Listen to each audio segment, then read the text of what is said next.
कर्जमाफीची आता सद्यस्थितीला शेतकऱ्याला अत्यंत गरज आहे. का तर यावर्षी पाऊस वेळेवर पडला नाही.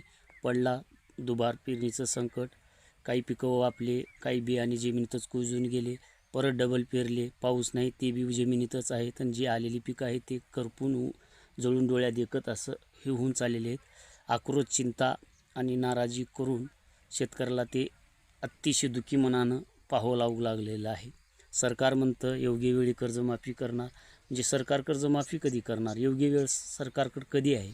आणि खरंच शेतकऱ्याची योग्य वेळ सरकारला कधी दिसणार आहे? आताही पाऊस पडला नाही, 1 महिना झालं, 32 दिवसाचा खंड आहे आमच्या गुत्ती गावला. अक्षरशः हे पिके पहा कशी मुंडी टाकून कोरपळून जात आहेत, होरपळून. पिके पहा कशी करपली जात आहेत, सुकली जात आहेत. आणि आत्ताच एक व्हिडिओ पाहण्यात येतो की कृषी मंत्री विधान भवनामध्ये रमी खेळोना महाराज असा व्हिडिओ दिसत आहे. तर यावरून समजतं सरकारचं धोरण,